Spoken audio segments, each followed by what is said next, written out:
Okay, this section of our training is going to be for the requirement for bullying and hazing. Okay, there's a statewide definition for bullying. Okay, and bullying means any unwanted verbal, physical, or social behavior among students that involves a real or perceived power imbalance and is repeated or has the potential to be repeated. One, it has to occur on school premises, on school-sponsored transportation, or at a school-sponsored event. Or that it also disrupts the educational process. The definition shall not be interpreted to prohibit civil exchange of opinions or debate or cultural practices protected under the state and federal constitution where the opinion expressed does not otherwise material or substantially disrupt the educational process. So that is the statewide definition for bullying, okay? Now, what does that mean for us? Well, we have a board policy, okay? And as a board employees, we have to follow all board policies. So our board policy, it's an anti-bullying policy, okay? So what we've got is we have a duty to report it, address it, and deal with it, basically. The board policy is 09.422, and it's going to be in your driver handbook. So basically what you need to know about this is that you have to do the following. If you see bullying taking place on the school bus, waiting in line to get on the bus, on a field trip, wherever you're at, if you see it, you have to report it. Do what you have to do in the time, separate the students, get them apart from one another, then we'll do a formal write-up and the principals will take care of that for us. But we cannot ignore it. So we get a lot of calls from parents, mad parents, about bullying during the school year.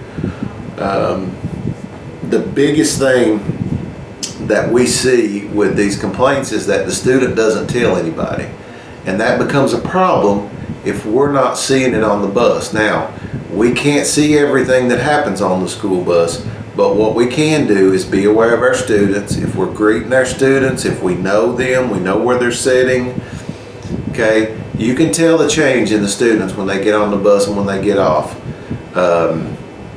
So it's very important that you keep an eye out for these students because they can become vulnerable to a bully. Okay, then it would be our responsibility to take care of that and report it so some action can be taken. So the best defense against this is, again, to know your students, know where they're sitting, watch and observe, listen to what they're saying. Okay, and if it's happening, let's report it. We'll take care of it. It's not only the right thing to do, but it's a law from the state and it's one of our board policies. So we have to report the bullying. Okay. Like I said, the biggest problem I see when they call in and they're mad because say their child's been bullied is they didn't report it. What I tell parents when they call in and say, listen, if the drivers don't see it, or if they've not told anyone, okay, there's nothing we can do. But from that point on, we'll be watching it. And again, I know we can't see everything that happens on the bus, but the more aware we can be, the better we'll be able to help some of these students that are getting bullied, okay? So that board policy is 09.422. That's going to be in your driver handbook as well for you to refer to. Some of the discipline, of course, the things we would do would be to separate them and keep an eye on the students that have been bullied and the ones that have been doing the bullying. Okay, the first offense in the student code of conduct book that they can discipline them with out in the schools, the first offense is a conference all the way up to expulsion. Second offense is in-school suspension to expulsion, and the third offense is out-of-school suspension. So that's what the principals and the assistant principals down there and out in the schools get to the discipline continuum that they use. And depending on the severity, I mean, if it's bullied where they're hitting them or fighting, of course, they'd probably kick them off. But so moving along is slide number 5. Within the Laurel County Board of Education Student Code of Conduct, students have the right to expect the school to be a safe environment, and that also means a school bus. Students have the responsibility to refrain from acts or actions which would endanger self or others, to report threats and or behavior that would endanger school personnel or students. Laurel County Board Policy 09.422 specifically instructs students to report alleged instances of bullying. So students as well as faculty and staff all have the responsibility to report bullying. Okay, and the day and the times that we live in now, we have to take each one of the accusations seriously. So you guys do a good job with that. Again, this is part of our annual training. I'm not nitpicking at this. This is something we have to do, and we can do a better job always. We can all do a better job at anything that we're doing, but we can do a better job with this and watch and be aware to help keep our kids safe on our buses, okay? Another trend that has emerged over the years has been with cyberbullying, okay? Now, what is cyberbullying? This means it's using an electronic communication, including but not limited to computers, telephones, mobile phones, pagers, and any other type of communication, including but not limited to emails, instant messages, text messages, pictures, websites that engage in any unwanted verbal, physical, or social behaviors among students that involve a real or perceived power imbalance and is repeated or has the potential to be repeated. Okay, that is what cyberbullying definition is for the Laurel County Board. We also have a duty to report that as well. If we hear students talking, and y'all report these things to us all the time, and we deal with them.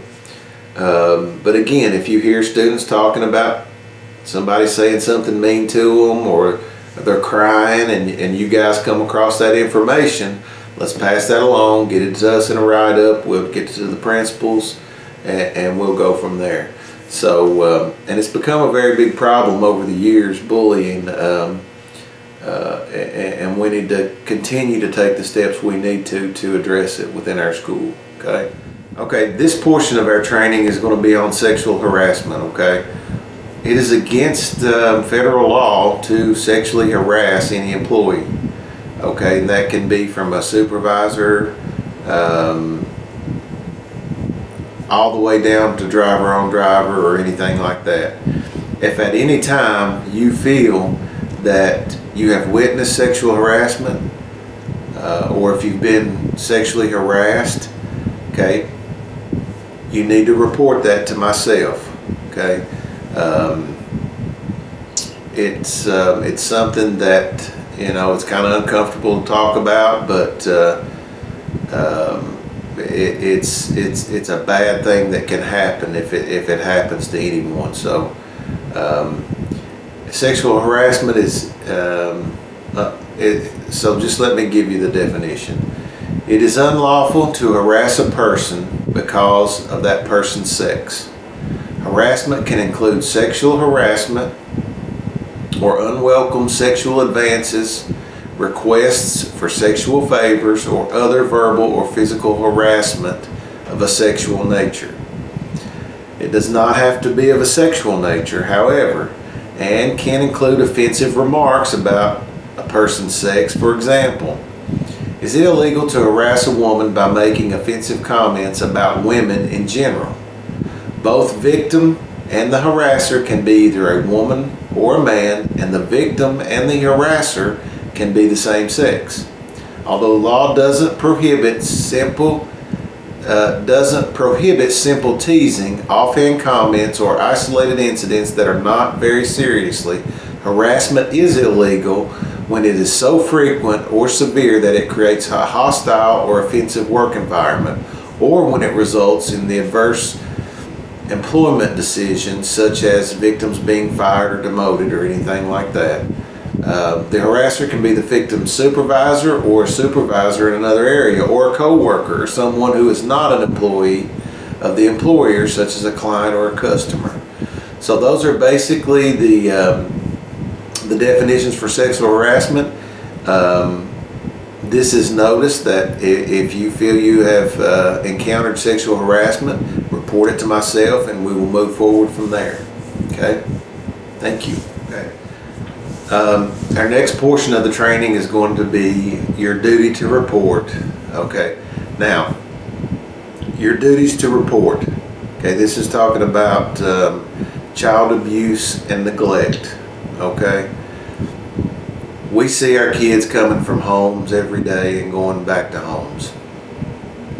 If at any time you feel like a student is in danger of being neglected, we need to come in and sit down and do a report to DCBS. Okay, that happens unfortunately more than what you would think, and from what I see. I'm not going to go into any details about how many calls a year, but I know DCBS's number by heart. And I know most of the employees out there, if that tells you anything. So you guys do a great job with knowing your kids and doing this this training here. This is just to reinforce to you guys and gals out there that if you suspect child abuse or neglect, if you hear someone talking about it, if you hear kids crying about it to another student or somebody tells it, don't take it lightly. Okay, we need to report that immediately, just as soon as you can get to a safe place, and let us know what's going on. You can come into the office. You have a duty to report immediately. It used to be 72 hours that you had to report an incident where you suspected abuse or neglect, but now it has to be reported immediately. Now, does that mean pull over and call us right then? Well, it depends on how severe it is, but if you have any questions, pull over and call. But you need to report it immediately. The numbers, I have the numbers if you want to call them on your own. But I don't mind one bit for you to come in the office, sit down, and we call them right here in front of us. They're going to ask for some directory information about the student that we're calling about. They'll ask who the parents are, what their address are, what the phone number is, what's the report. The thing with it is we don't know if they accept the report for an investigation or not. Now, we've had some success in the past when we do it online that we get these back and they say, yeah, we accepted it for a report. But you know, as employees of the Laurel County Board of Education, we have a duty to report immediately. So if you suspect child abuse or neglect, this is a reminder that you need to report that to either to DCBS on your own or come in and report it to me immediately. That's going to conclude our duty to report section. So thank you very much.